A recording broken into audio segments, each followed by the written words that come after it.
All right, we have a very special guest on the show today. He's been on this show before, discussing some of the issues that we are going to discuss today.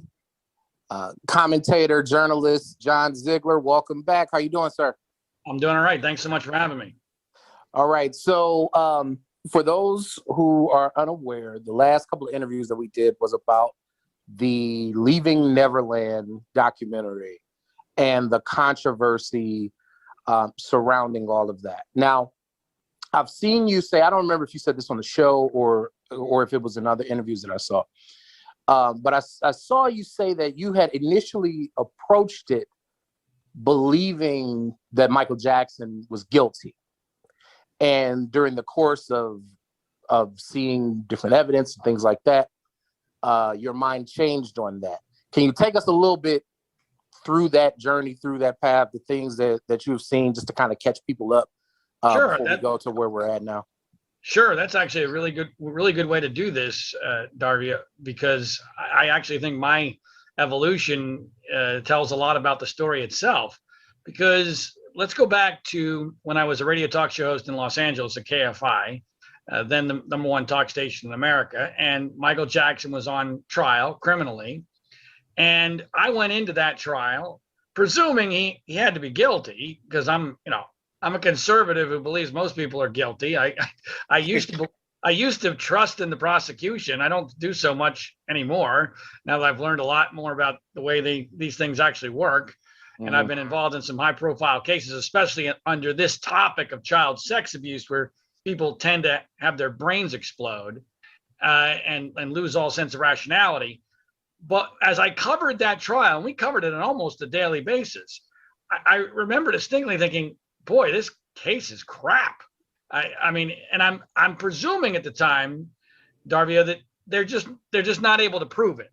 That maybe he's still guilty, but clearly the verdict of not guilty was the correct verdict, and I agreed with that verdict. But I was still a little bit hazy about, okay, is it possible that Michael Jackson actually is still guilty? I didn't give it a lot of thought, because once the trial was over, it seemed like it was the right verdict. And then, of course, a few years later, Michael dies of essentially a drug situation. And it was a tragic end, and I thought it was over with. And then Leaving Neverland happens, and again, I think your memory is very good. I purposely went into watching Leaving Neverland not knowing hardly anything about Wade Robson and James Safechuck. I remembered Wade Robson from his Today Show interview with Matt Lauer, because I've actually become rather close, ironically enough, with Matt Lauer over the last few years. And when Wade Robson went on the Today Show, Matt Lauer's producer actually asked me what I thought about him. And I remember being a little skeptical of his story, but not knowing enough to come to any conclusions. But I purposely didn't want to prejudice myself, because I wanted to have the same kind of impression of the film, the movie, that everyone else did. And I have to say, like most people, the first parts of the movie are very dramatic and seemingly convincing. But then as it goes on, especially once you learn all the things that are omitted from the movie, you realize that this is a propaganda film. And by the way, and this is not hyperbole, this is not an exaggeration, it's maybe the most important thing the media left out of Leaving Neverland, is that Leaving Neverland is a pro-pedophilia film. I mean, that sounds crazy, but that's a fact.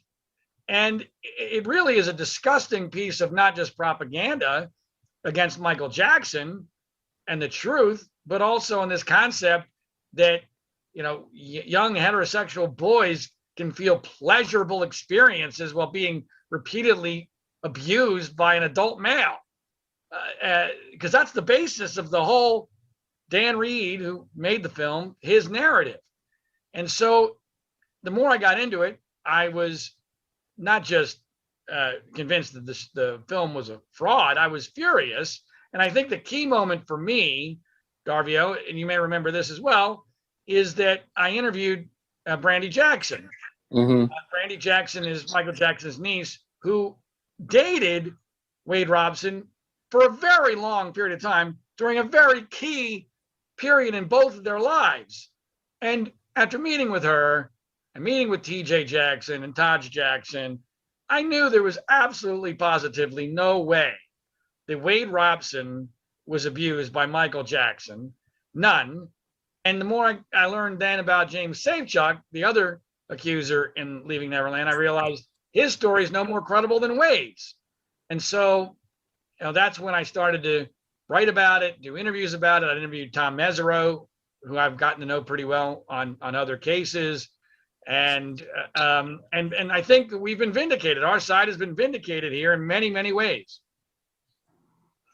So we're talking with John Ziegler.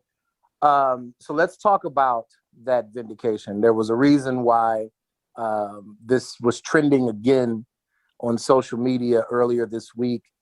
Tell everybody about the recent development that happened in court over this case.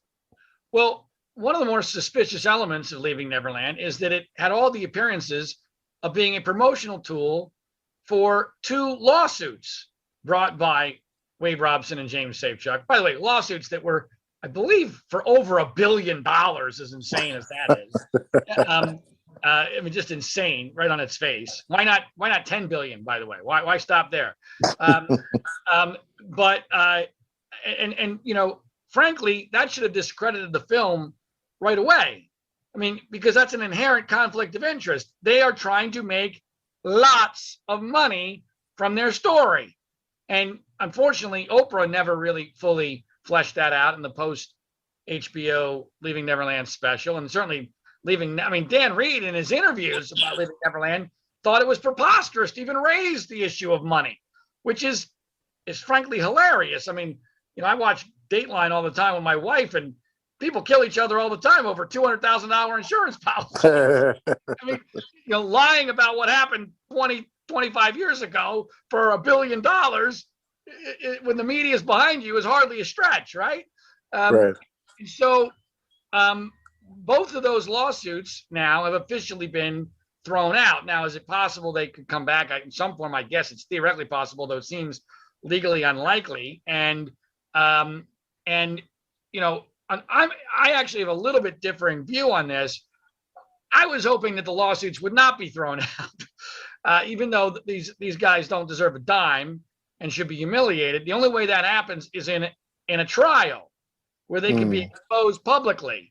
But the judge didn't even feel that their case had the legal met the legal threshold and and the law did not allow either of their lawsuits to even go forward to have a decision made by a judge or jury over the merits of the case. And so while it's great that these guys apparently are out of luck when it comes into cashing in on their stories, a large part of me wishes that this thing would have gone to trial so that these lies could have been more thoroughly exposed.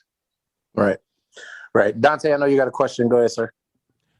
Yeah. So was the sole purpose of this documentary just a money grab to kind of promote to get the lawsuit going, or was there anything more than that to slander a dead man? Like what was the actual sole purpose of the documentary?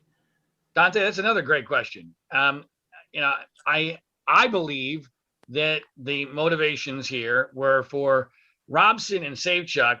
They needed media coverage and publicity for their stories to get traction for their lawsuits. And I think, the main vehicle for publicity usually is to force a settlement, right? You've got the Michael Jackson estate, which is, flush with cash. And so in theory, if the Michael Jackson estate, and this happened when Michael Jackson was alive, which unfortunately I think was a political mistake on his part and his advisor's part, but it's certainly not unheard of for an estate to reach a silent settlement and give them, I don't know, whatever, a few $1 million to go away. And that would happen in theory with the threat of negative publicity and a trial. For Dan Reed, I think Dan Reed had other motivations. I think under the best of circumstances, I think Dan Reed was trying to make a name for himself.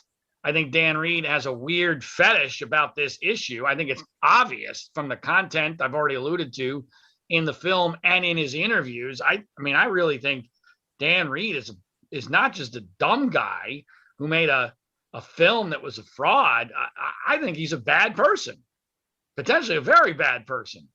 And so I think those were his motivations. And then HBO's motive. This is where things get really interesting, Dante. And I am a ardent anti-conspiracy person, but having met with lawyers from the Jackson estate, and I don't want to get into too many details because I don't know what I was allowed to say, what I'm not allowed to say, but my general impression was that behind the scenes, there was a Game of Thrones situation going on here between HBO and the Jackson estate. And it was, you put one of ours in the hospital, we put one of yours in the morgue type of thing, to quote, Sean Connery from The Untouchables. I really think that there was a lot of politics going on here. And I don't fully understand the politics. I don't know how much of it was egos, how much of it was vendettas, how much of it was, anger over maybe Michael Jackson's music library over the years. I mean, there's a lot of different possible factors, but I think HBO had a political motivation here that was not having anything to do with the truth. And I think that's how Oprah got roped into this. I think Oprah got roped into this as a favor, a political favor, because they knew, see, the bringing in of Oprah was fascinating, because you don't need Oprah if your story is solid. Right? If your story, you're accusing Michael Jackson, still one of the most famous entertainers of our time, if not the most famous, of horrendous sexual abuse. If your story stands on its own and it's true, you don't need Oprah to bless it. You only need Oprah to bless it if you're worried about the fact that your facts and your evidence are terrible. And I would suggest that that's what Oprah's job was to bless a movie for the media, because the media is a bunch of morons. They'll buy whatever narrative works for them, and and if Oprah blesses it, they're almost like biologically incapable of objecting to that.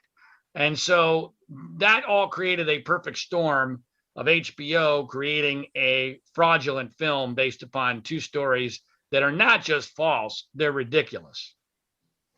We're talking with John Ziegler, and let's dig a little bit onto some of the issues that you saw, the inconsistencies in the story. For people who may not have heard our previous episodes, or for people who just weren't following, what were some of the things that you discovered that were inconsistent, falsehoods, or just flat out lies about the movie? Well, there's so many things, but let me talk about one that doesn't, in my opinion, get enough attention. Although, when I tweeted it, it still gets retweeted on a fairly constant basis by Michael Jackson fans, because I think it's a smoking gun. So Wade Robson's mom, Joy, was very pro Michael Jackson and very much a facilitator of his relationship as a boy with Michael Jackson. And so her behavior is fascinating. And, in the movie, she's portrayed as, I was fooled. I'm so sorry. And, she's remorseful. And, I can't believe this, but I was duped by Michael, blah, blah, blah, blah, blah. Well, here's the smoking gun with Joy Robson. There's a couple things. One, she's made statements on old radio shows that totally contradict Wade's narrative in the movie, as far as timing, how much he had seen Michael, when he saw Michael, when they, how long they were living in this country. I mean, all sorts of things. Almost everything that Wade is trying to create as a narrative is false. But to me, the smoking gun is this, because I'm big into, things that cannot possibly be explained if you're telling me the truth. So Wade Robson goes on the Today Show, as I already alluded to, in 2013, and he claims to be an abuse victim of Michael Jackson. So the whole world knows. Today Show is the #1 morning show in America at that time, and so the whole world knows he's an accuser of Michael Jackson. This is in early 2013, early mid 2013, right? In after that date in 2013 and I think in 14, we found Michael Jackson fan pages that were liked by Joy Robson with the dates after the Today Show appearance. Now that's damning right there, right? In a logical world, what the hell are you doing? Liking, like one of them was Happy Birthday, Michael Jackson, you know, and a couple others were artwork of Michael Jackson, and she's liking them on Facebook after Wade has gone on the Today Show. But here's the real smoking gun of this. So we find this, and I forget whether I tweeted about it or what the exact timeline was, but it's obvious that they were watching what I was doing and what other people were doing online and on Twitter. And so I tweeted about it, and immediately, Darvio, guess what happens? Those likes are removed from Facebook. Now that's game, set, match. That's it. That's over. That shows a consciousness of guilt, of a cover-up.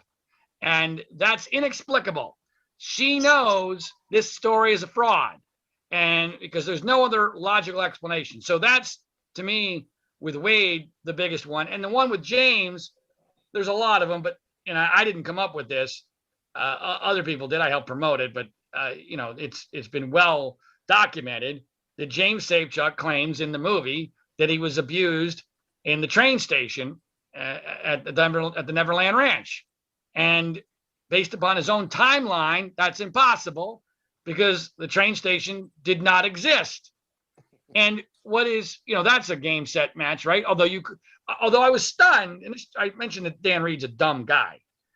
I was stunned by the stupidity of Dan Reed's response to this. He was so insecure about his movie, he couldn't admit that something they said was flat out false. So instead of doing what I expected them to do, which was, well, it was a long time ago, he just didn't remember properly, he was young, it's the post-traumatic stress disorder, whatever. There's all sorts of things he could have used to try to explain that. Instead, he destroys his entire case by claiming, no, James was abused in the train station. It's just that he got the year wrong.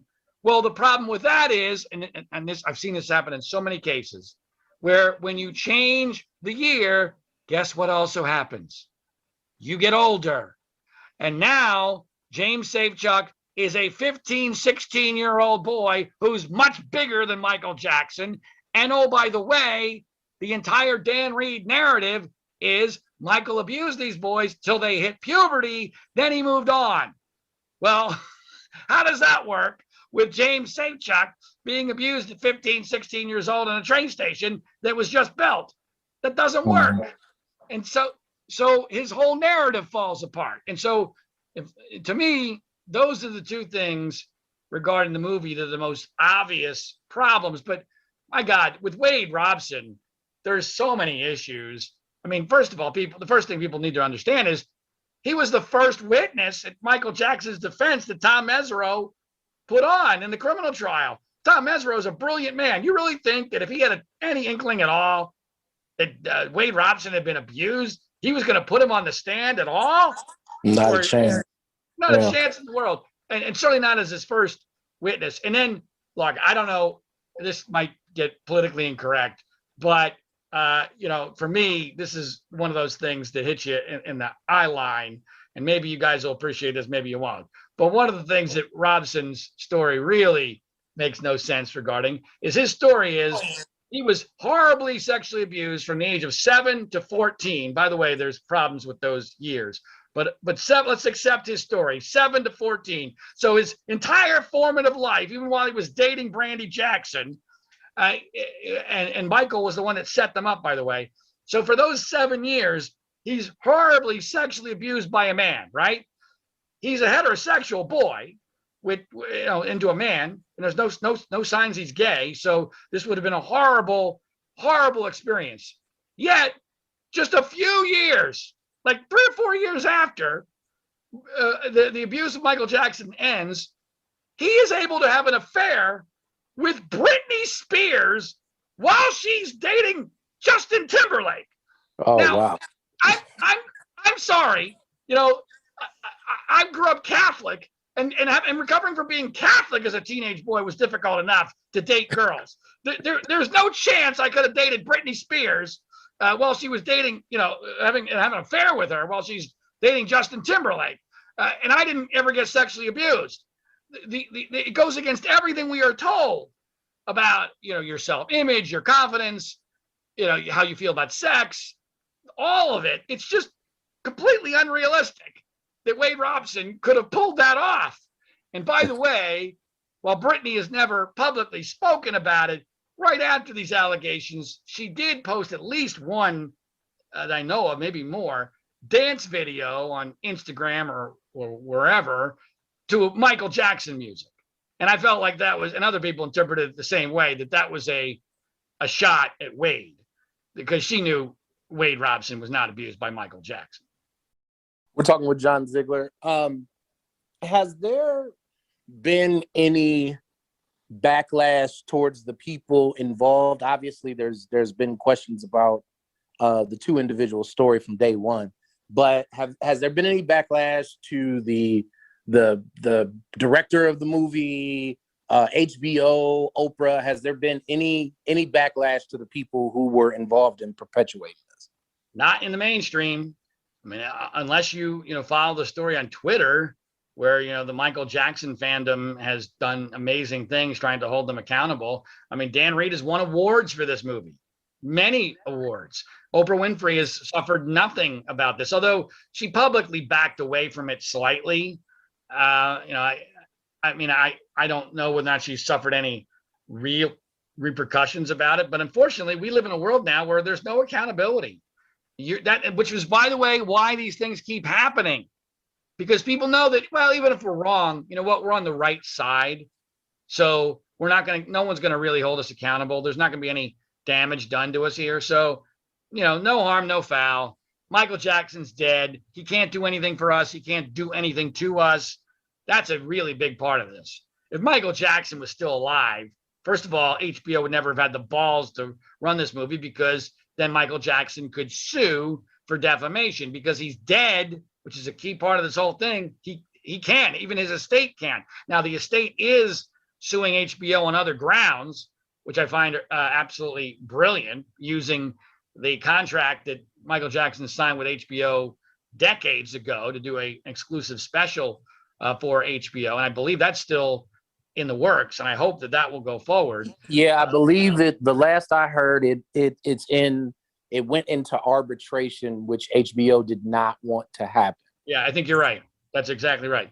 And so, to me, if there's any chance of the real truth of this being found out, it's through that lawsuit. Because, and again, I know this from the Jackson lawyers, what they really want in that lawsuit is discovery. They want the outtakes from that movie.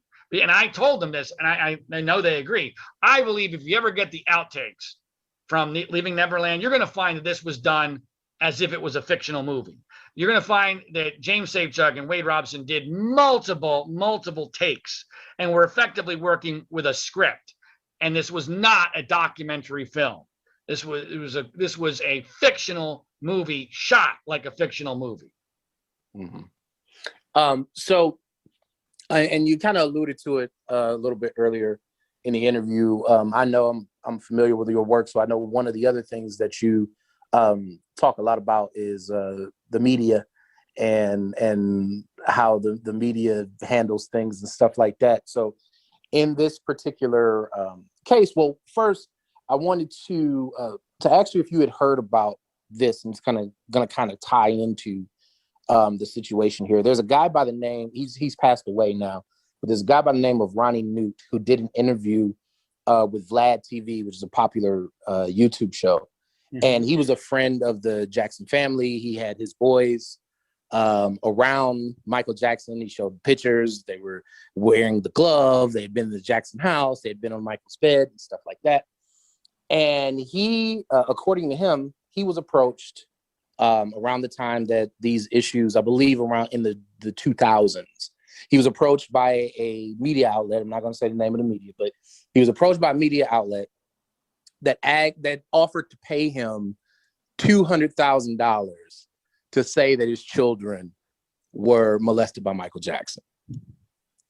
And Ronnie New is a guy who he had worked in the music business, but he's an old school gangster. And his response was, if Michael Jackson had touched my kids, I would have killed Michael Jackson. But that never happened. Right. So I found that when I saw that story and saw him tell it, because he was able to talk about it before he passed away, just the corruption was just startling to me.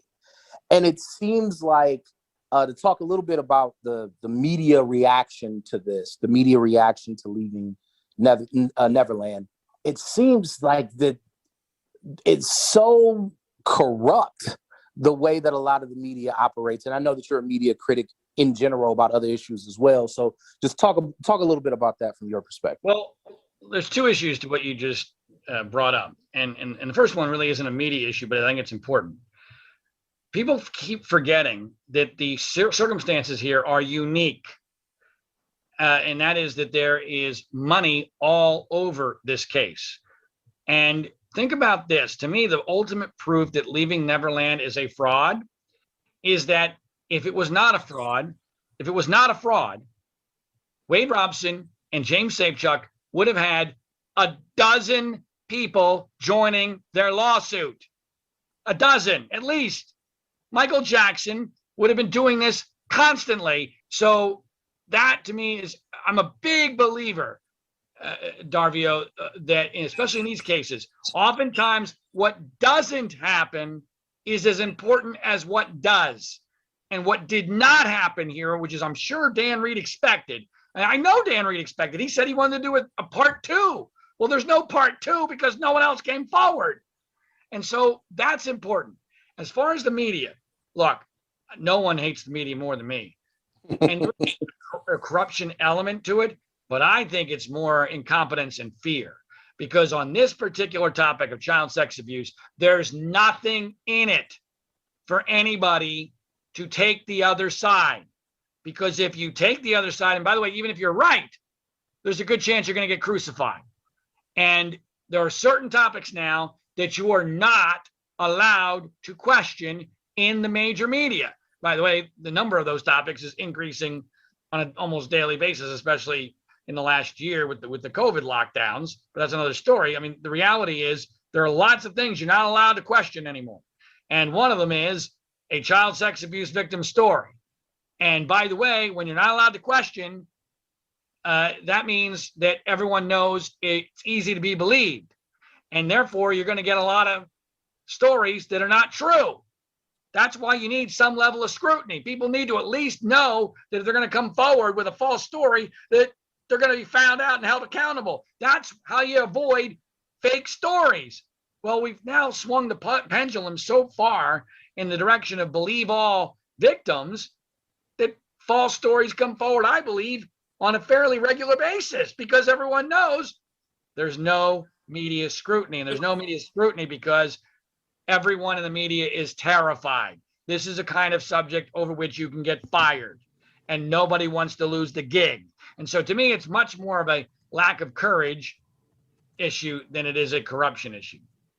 Mm-hmm. So I'm sure we're talking with John Ziegler, and I'm sure that there are people who are listening who may be upset with hearing all of these developments, people who may not have been aware of it. Is there anything that people can do to, because obviously, like you said, there's a, not only just a profit motive, but there's a, you don't want to get crucified by going in the wrong direction. Is there anything that the average person can do to try to, get that pendulum somewhat to normalcy? Well, there's nothing that the average person can do on their own. But what I have found, Darvio, in this and other cases, although the Michael Jackson fans are amazing, they're so amazing. They're the best fan base I've ever come in contact with. And I think it's partially why Michael Jackson's still being played on the radio, is because he has such a loyal and large fan base. But what I hear a lot of is, well, I'm just one little person. What can I do? It's not worth it for me to try. And we're living in this social media age, Darvia, where, one of the things I hate about social media more than anything else is that you can instantly tell whether or not a post is popular or unpopular, right? Because you see the numbers. Right. And that to me is the death of journalism and the truth, because the reality is that the currency of a story ought to be how true it is, how factual it is, not how popular it is. But the currency now is, it's all about popular. And if it's unpopular because everyone's afraid to share it because, oh my God, I don't want to be criticized as a child molester protector, then no one else is going to share it. And then fewer people are going to see it. And it's going to be perceived as not the truth. When oftentimes it actually is the truth. And the lie is the thing that got retweeted 10,000 times because everyone wants to feel good about themselves and signal their virtue about how great they are and how against child molestation they are. It's a completely messed up dynamic. And so what I would say is have the courage to speak your mind on social media and say, look, this doesn't make sense to me. I think people should take a look at this. Maybe there's another side. And because it matters. No one can win this on their own, but together you can make a difference. And again, I go back to the Michael Jackson fan base. The only reason why Michael Jackson's music is still being played on radio and why I think he has a decent shot in the long run of having his legacy not be all that damaged by this.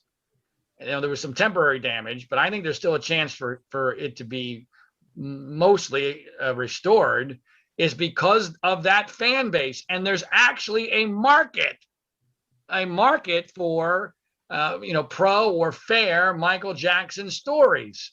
Now that's not the case in a lot of situations. A lot of people get crucified because there's no market for the other side of the story.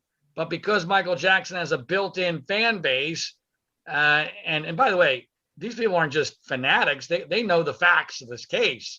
They know it oftentimes way better than Dan Reed does. So, so the reality is, I would just say, please don't be afraid to do your part because you're afraid someone's going to criticize you on social media. All right. We're talking with John Ziegler. And as we wrap here, I know that you have a couple of podcasts, sir. Let everybody know about your podcast and where they can go to subscribe. Well, we just started to release an absolutely epic podcast, which is very much related to the Michael Jackson situation. In fact, we talk some, especially in later episodes, about the Michael Jackson situation, although it's not about the Michael Jackson case. It's about the so-called Penn State Joe Paterno, Jerry Sandusky case. And I've been covering that for almost 10 years now. We put out, or in the process of putting out, a 19 episode, and all of these episodes are epic. This is an extraordinary documentary journalistic endeavor, and it's called With the Benefit of Hindsight. With the Benefit of Hindsight can be found on iTunes and Spotify and Google and just about everywhere else you can get your podcast. And if you go to our home website for our investigation, that's www.framingpaterno.com. That's framingpaterno.com. I do think that if you're at all interested in the Michael Jackson case, you'll find what happened with regard to what really happened with regard to Penn State, Paterno, and Sandusky to be maybe even more fascinating. It's the most amazing story I've ever been involved with. I've been involved with a lot of big ones, but people who have listened to this podcast already are blown away, and every single episode is more mind-blowing than the next. So I hope people will check out With the Benefit of Hindsight. All right. Let everybody know how to follow you on social media, sir. My Twitter handle is Zigman Freud. That's Zigman Freud. It's a terrible Twitter handle, but I'm a pretty good follow on Twitter for stories you won't find elsewhere, and for hopefully some humor as well. And you can also follow me on Facebook. All right. Thank you so much, man. Thank you so much for always coming back and spending time with us and keeping our audience abreast of this story. I appreciate it. My pleasure, Dario.